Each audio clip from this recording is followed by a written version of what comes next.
So Sunni Muslims, various different factions beneath that. That's one group fighting to get rid of Assad. Who else is there? Well, the main one, especially as regarding U.S. support is concerned, would be the Kurds. Now, these are, you hear a lot of different names being thrown around them on what they call themselves or who they're fighting, like the Syrian Democratic Army or Rojava. We'll call them again the Kurds just for their simplicity's sake. They are not Arab. They are Muslim. They are Sunni Muslim, but they identify first and foremost with being Kurdish. Their language is actually closer to Persian than it is to Arabic. It's not even a Semitic language. And this has basically been I guess you could say the reoccurring flashpoint in this part of the Middle East for the better part of 100 years now. A little bit of a history lesson. You go back to World War I. Turks, the Ottoman Empire, controlled all this area. The British knew that to defeat the Turks, they needed to make friends with some of the people they were ruling over. And they promised the Kurdish people a state. Kurdistan. And that never happened. Yeah, Winston Churchill was pretty cross that never happened. Mm-hmm.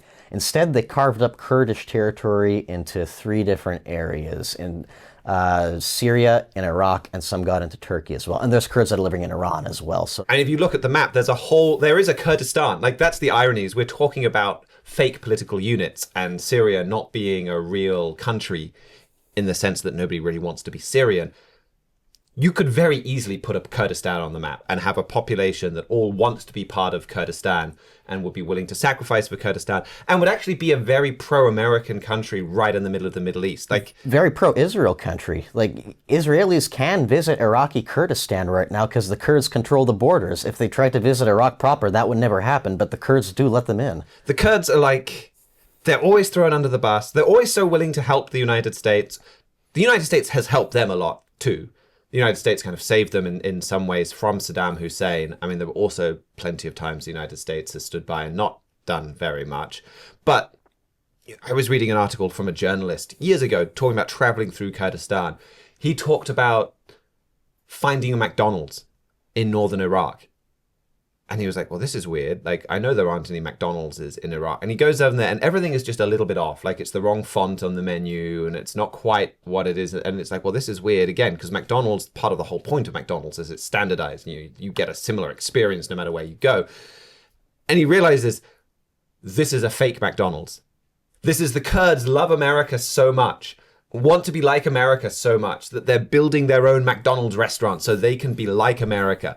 And again, that gives you a great flavor for who some of these people are. Now, again, just like there's a whole broad of a range of different spectrums within say Sunni Muslim, there's a range of different spectrums within the Kurds and even some groups that might be more extremist than others and things like that. But in general, I think that gives you a good picture of who these people are. And they very much they would love to have their own state. And the big complicating factor here that we'll get to as we bring in the outside powers is if you set up a Kurdistan in Syria, well, they're going to want a chunk of Iraq to also be part of this Kurdistan. They're going to want a chunk of Turkey to also be part of this Kurdistan. They're potentially going to want a bit of Iran to be part of this Kurdistan.